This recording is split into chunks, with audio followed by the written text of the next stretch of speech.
जय हिंद दोस्तों। तो आज हम लोग देखने वाले हैं प्रॉफिट एंड लॉस।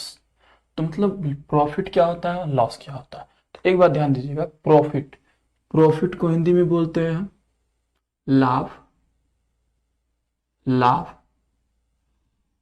और लॉस को बोलते हैं हानि। क्या बोलते हैं, हानि।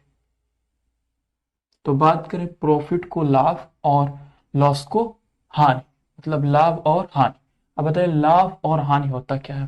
जैसे कोई वस्तु जो है हम खरीदेंगे और खरीद के जो है उस वस्तु को हम बेच रहे हैं। तो खरीदने के बाद हम जब उसे बेच रहे हैं तो जो खरीदते हैं उसके बाद उसको बेचेंगे। तो अगर हम वो वस्तु खरीद रहे हैं 5 रुपए की, अगर हम उस वस्तु को उससे ज्यादा में यानी 6 रुपए में बेचे तो हमें 1 रुपए का लाभ होगा। अगर वही चीज अगर हानि की बात करें तो अगर कोई वस्तु जो है ज्यादा में खरीद के कम में बेची जाती है, जैसे बात करें अगर वही वस्तु 5 रुपए में खरीदी गई और 4 रुपए में बेच दी गई तो वो 1 रुपए की हमारी हानि हो गई। जैसे बात करें यहाँ पे लाभ की, तो लाभ क्या होता है।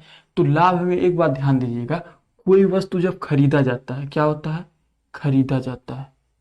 खरीदा जाता है, क्या किया जाता है, कोई वस्तु खरीदा जाता है। पहले तो कोई वस्तु खरीदा जाएगा तभी बेचा जाएगा। तो जो खरीदा जाता है उसको बोलते हैं क्रय मूल्य। क्या बोलते हैं, क्रय मूल्य।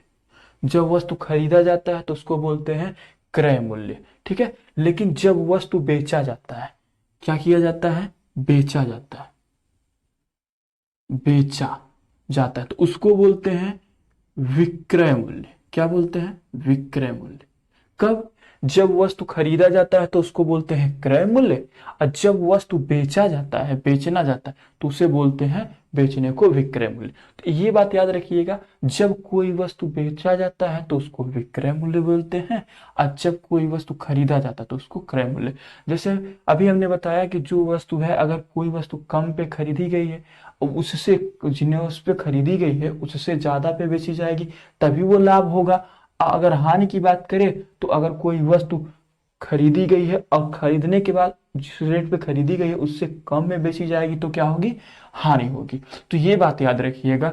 अब खरीदने को क्या बोलते हैं, क्रय मूल्य, और बेचने को क्या बोलते हैं, विक्रय मूल्य। अगर ये चीज आपको पता है तो एक बात याद रखिएगा कि लाभ क्या होगा। अब बताइएगा जरा, लाभ किस कंडीशन में होगा।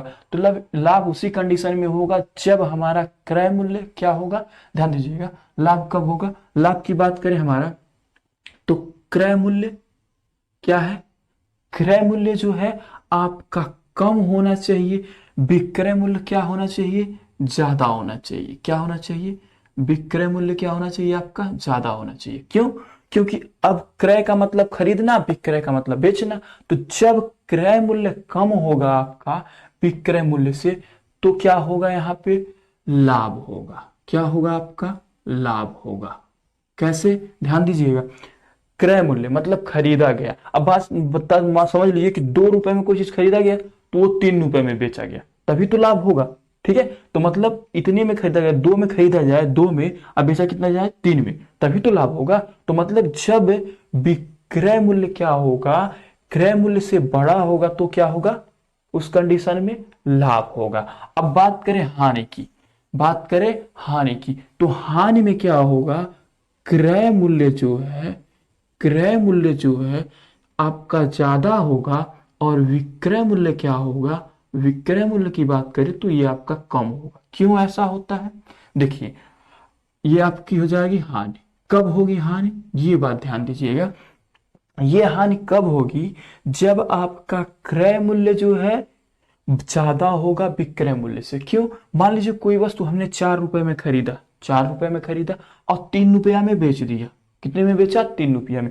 जब 4 रुपये में खरीदे, 3 रुपये में हम बेच दिए तो 1 रुपए की तो हानि सिंपल दिख रही है ना। तो इसी प्रकार जो है आपकी जो है कोई वस्तु खरीदी गई है, अगर उस खरीदे हुए रेट से कम में बेचा जा रहा है तो क्या हो रही है, आपकी हानि हो रही है। ठीक है। तो ये आपका ध्यान दीजिएगा कि हमेशा क्या होगा, जब हानि होगी तो आपका विक्रय मूल्य से क्रय मूल्य क्या होगा, ज्यादा होगा। तो ये दोनों बात आप याद रखिएगा कि जब लाभ होगा तो विक्रय मूल्य ज्यादा, और जब हानि होगी तो आपकी क्रय मूल्य ज्यादा होगी। अब यहां से अगर आप जो है लाभ और हानि के फार्मूले की बात करें, क्या लाभ और हानि के फार्मूले की बात करते हैं, तो लाभ और हानि के अगर फार्मूले की हम बात करें तो एक बात याद रखिएगा, यहाँ पे लाभ बराबर जो आपका होता है, क्या लाभ बराबर, तो लाभ बराबर ये चीज होता है कि विक्रय मूल्य, क्या होता है विक्रय मूल्य माइनस क्रय मूल्य। एक बात याद रखिएगा, क्या होता है विक्रय मूल्य,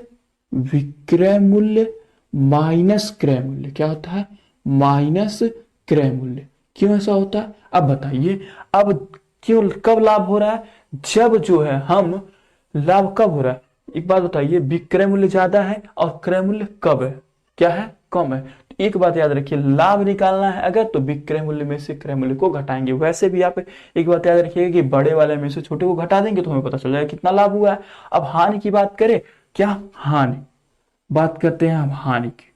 अगर हम हानि की बात करें, हानि की, तो यहां से हानि ध्यान दीजिएगा, हानि में से क्या होगा क्रय में से विक्रय मूल्य घटेगा। क्यों ऐसा क्यों होगा, ऐसा क्यों होगा क्योंकि क्रय मूल्य ज्यादा है विक्रय मूल्य कम है, तभी तो पता चले। अब बताइए क्रय मूल्य क्या है, क्रय मूल्य, क्रय मूल्य माइनस विक्रय मूल्य, माइनस विक्रय मूल्य। अब समझिएगा क्यों ऐसा हो रहा है, क्रय मूल्य ज्यादा है विक्रय मूल्य कम है, तो क्रय में से विक्रय को घटाएंगे तो हमें पता चलेगा कितनी हानि हुई। एक बात याद रखिएगा, हमेशा ज्यादा वाले में से कम को हम घटाते हैं। वो बात याद रखिएगा कि ज्यादा कौन सा है। अब बताइए अगर जो है लाभ की बात करें, लाभ जब हो रहा है तो उसमें आपका सिंपल सा पता होगा कि विक्रय मूल्य ज्यादा होगा, तो विक्रय मूल्य में से क्रय मूल्य घटा देंगे, मतलब इसमें से इसको घटा देंगे तो हमें पता चल जाएगा कितना लाभ मिला। लेकिन अगर हानि की बात करें तो हानि में आपका क्या होगा, क्रय मूल्य ज्यादा होगा विक्रय मूल्य कम होगा, तो क्या करेंगे हानि में क्रय में से विक्रय को घटाएंगे क्योंकि क्रय ज्यादा है विक्रय कम है। ठीक है, तो ये चीज आपको, ये फार्मूला आपको याद होना चाहिए। अगर ये फार्मूला आपको याद रहेगा तभी आप आगे प्रश्न लगा पाएंगे। अच्छा एक बात याद रखिएगा, आगे जो है अभी एक चीज और भी हम बताएंगे, तो अभी उसका भी बेसिक फार्मूला देख लेते हैं क्या चीज होता है। अगर हम बात करें, अगर हम बात करें कि प्रतिशत लाभ की, क्या प्रतिशत लाभ, प्रतिशत लाभ की बात कर रहे हैं। अगर हम बात करें किसकी, प्रतिशत लाभ, ये प्रतिशत का चिन्ह है याद रखिएगा, प्रतिशत लाभ, प्रतिशत लाभ की बात करें तो होता है आपका लाभ, क्या होता है लाभ गुणे 100 बटे क्रय मूल्य, क्या होता है लाभ गुणे 100 बटे क्रय मूल्य, लाभ गुणे 100 बटे क्रय मूल्य। क्यों ऐसा होता है अब बताइए, एक बात ध्यान दीजिएगा, कभी भी ऐसा होगा तो कोई भी वस्तु पे अगर लाभ निकालना है आपको तो लाभ जो है ऊपर रख देना है, मतलब यहां से जो लाभ हमने निकाला है, यहां से लाभ विक्रय में से क्रय को घटा के उसको ऊपर रख देना है, और जितने में खरीदा गया था मतलब क्रय वाला नीचे रख देना है, अगुणे 100, तो वो आपका प्रतिशत लाभ निकल जाएगा। इसी प्रकार अगर बात करें प्रतिशत हानि की, क्या प्रतिशत हानि की, प्रतिशत हानि की बात करें तो आप याद रखिएगा यहां से जब आप हानि निकालेंगे क्रय मूल्य माइनस विक्रय मूल्य करके, तो उसको आप ऊपर रखेंगे, हानि को ऊपर रखेंगे, गुणे 100, गुणे 100, अब बटे में क्या रखेंगे, बटे में रखेंगे क्रय मूल्य, बटे में क्या रखेंगे क्रय मूल्य, क्या रखेंगे क्रय मूल्य। ये बात आप याद रखिएगा, क्रय मूल्य को हमेशा नीचे रखेंगे। क्यों क्रय मूल्य को हमेशा नीचे रखेंगे, क्योंकि हमें निकालना किस पे है, हमें निकालना है जिस पे हम खरीदे हैं। अब बताइए जरा, कोई वस्तु पे लाभ हो रहा है, लाभ तो हम जिस पे खरीदे रहेंगे उसी पे तो लाभ निकालेंगे, ठीक है, तो उसी पे हम लाभ निकालते हैं। तो जिस पे खरीदा गया है वो नीचे और जितना लाभ हुआ है ऊपर, गुणे 100। अगर हानि की बात करें, जितने पे खरीदा गया है वो आपका नीचे, और जिस पे जो है हानि हुई है वो ऊपर रखेंगे, गुणे 100। तो ये आपका जो है प्रतिशत लाभ और प्रतिशत हानि निकल जाएगी। तो आशा करते हैं ये फार्मूले आपको समझ में आ गया।